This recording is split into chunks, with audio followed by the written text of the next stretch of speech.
আসসালামু আলাইকুম।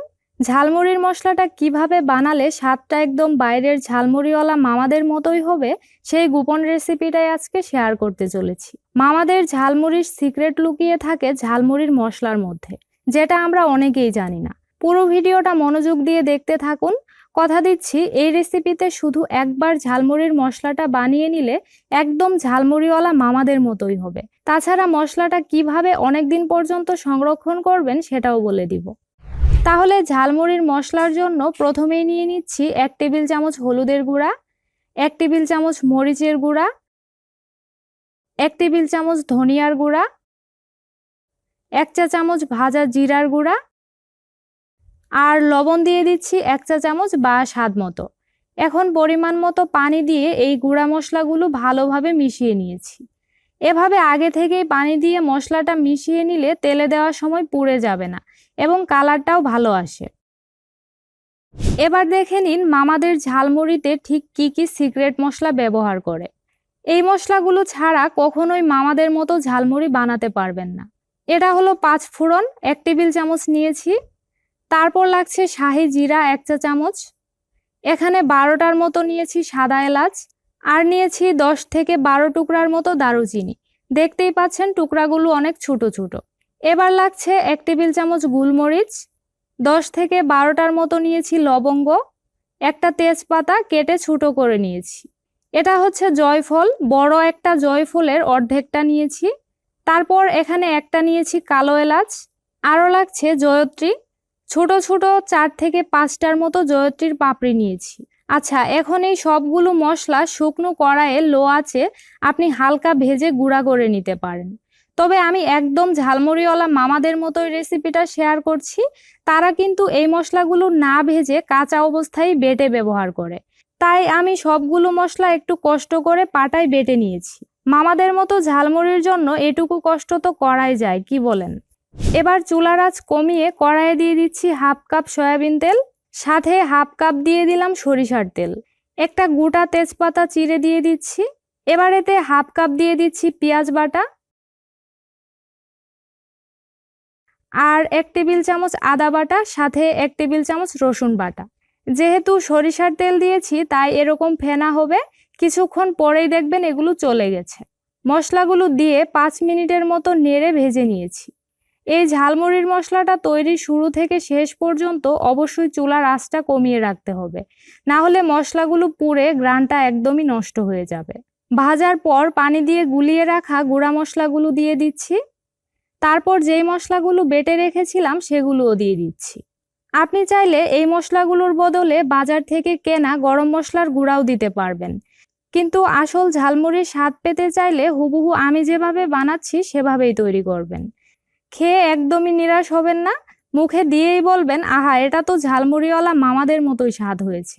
আচ্ছা, এবার আমাদেরকে এই মশলাগুলো ভালোভাবে ভেজে নিতে হবে। আমি 5 থেকে 10 মিনিটের মতো ভাজার পর এতে সামান্য পানি দিয়ে দিলাম, আর এই পানিটুকু আমি মশলার বাটিগুলো ধুয়ে দিচ্ছি। পরিমাণে 1/2 কাপের মতো হবে। ঘন ঘন নেড়ে দিতে হবে, না হলে কিন্তু নিচে লেগে যাবে। মশলাগুলো এমনভাবে ভাজতে হবে যাতে মশলার মধ্যে কোনো পানি না থাকে, একদম দানাদার হয়ে যাবে। পানি থাকলেই কিন্তু এই মশলাটা আপনি বেশি দিন সংরক্ষণ করে খেতে পারবেন না, নষ্ট হয়ে যাবে। আমি সব মিলিয়ে 30 মিনিটের মতো মশলাগুলো ভেজে নিয়েছি, আর চুলার আঁচটা রেখেছি মিডিয়াম লো হিটে। দেখুন, ঠিক এরকম দানাদার ঝরঝরে হয়ে গেছে। মশলার মধ্যে কিন্তু কোনো আঠালো ভাব নেই। এবার সব শেষেতে 1 টেবিল চামচ দিয়ে দিচ্ছি হলুদ সরিষা বাটা, আর 1 টেবিল চামচ দিয়ে দিচ্ছি কালো বা লাল সরিষা বাটা। আপনি চাইলে হাতের কাছে থাকা যে কোনো এক ধরনের সরিষা বাটাই এতে দিতে পারেন।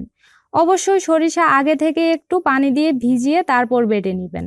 মশলাগুলো ভালোভাবে ভাজা হয়ে গেলে নামানোর ঠিক 5 থেকে 6 মিনিট আগে সরিষা বাটাগুলো দিয়ে ভেজে নিতে হবে। শুরুতেই সরিষা বাটা দিয়ে মশলাটা ভাজতে গেলে খেতে তিতা লাগবে। এবার মশলাগুলোর সাথে সরিষা বাটা দিয়ে ভালোভাবে মিশিয়ে 5 থেকে 6 মিনিটের মতো ভেজে চুলা থেকে নামিয়ে নিয়েছি। এই ফাঁকে 1/2 চা চামচের মতো দিয়ে দিচ্ছি বিট লবণ। ঝালমুড়িওয়ালা মামারা টেস্টিং সল্ট ব্যবহার করে, আমার কাছে সেটা ছিল না, তাই আমি বিট লবণ দিয়ে দিচ্ছি। আপনি চাইলে এর বদলে টেস্টিং সল্ট দিতে পারেন।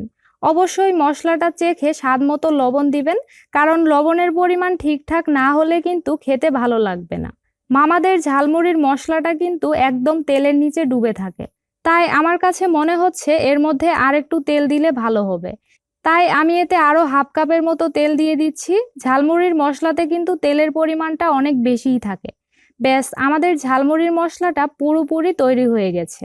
দেখে নিশ্চয়ই বুঝতেই পারছেন কতটা লোভনীয় হয়েছে। গ্রানে এই সময় চারপাশটা একদম মৌ মৌ করছে। এই মশলাটা চুলা থেকে নামিয়ে পুরোপুরি ঠান্ডা করে নিয়েছি।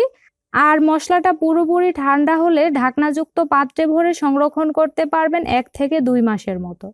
ফ্রিজে নরমালে রাখলে সবচেয়ে বেশি দিন ভালো থাকবে। আর যদি ফ্রিজের বাইরে রাখেন তাহলে 1 মাস পর পর মশলাটা একটু আবারও ভেজে নেবেন, তাহলেই হবে। আর মশলাটা অবশ্যই প্রত্যেকবার শুকনা চামচের সাহায্যে উঠাবেন। ভিজা চামচের সাহায্যে তুললে কিন্তু মশলাটা পানি ঢুকে নষ্ট হয়ে যাবে। এবার চলুন এই মশলাটা দিয়ে ঝালমুড়ি বানিয়ে আপনাদের সাথে শেয়ার করি। প্রথমেই নিয়ে নিচ্ছি মচমচে মুড়ি, তারপর দিয়ে দিচ্ছি চানাচুর আর ছোলা ভুনা। এরপর অন্যান্য উপকরণগুলো দিয়ে দিচ্ছি। আমি এখানে শসা, টমেটো, আদা কুচি, পেঁয়াজ কুচি, কাঁচামরিচ কুচি, পুদিনা পাতা আর সামান্য লেবুর রস ব্যবহার করেছি। শসা আর টমেটোর নরম অংশটুকু বাদ দিয়ে শুধু শক্ত অংশটুকু নেবেন, না হলে মুড়ি দ্রুত নরম হয়ে যাবে। আর দিয়ে দিচ্ছি ঝালমুড়ির সেই মশলা। তেলের সাথে মশলাটা একটু মিশিয়ে তারপর উঠিয়ে নেবেন। এবার সবকিছু ভালোভাবে মিশিয়ে নিলেই তৈরি হয়ে যাবে মজাদার ঝালমুড়ি। আমি আমার পছন্দ মতো সবকিছু এখানে ব্যবহার করেছি। আপনারা নিজেদের স্বাদ মতো সবগুলো উপকরণ দিয়ে মশলাটা মাখিয়ে নেবেন। বিশ্বাস করুন, ঝালমুড়ি খাওয়ার পর আমার মনে হয়েছে একদম সেই বাইরের মামাদের ঝালমুড়ি খাচ্ছি। এইভাবে রেসিপিটা হুবহু ফলো করে বানিয়ে খেয়ে দেখবেন আর আমাকে কমেন্টে জানাবেন আপনাদের কাছে কেমন লেগেছে। আমি কাচের বয়ামে এই মশলাটা সংরক্ষণ করেছি, তাহলে অনেক দিন ভালো থাকবে। এখন আর কথা বলে সময় নষ্ট করা যাবে না, মুড়িটা নরম হয়ে যাবে। আমি খেতে খেতে আপনাদের কাছ থেকে বিদায় নিচ্ছি। আবারও দেখা হবে নতুন কোনো রেসিপি নিয়ে। আল্লাহ হাফেজ।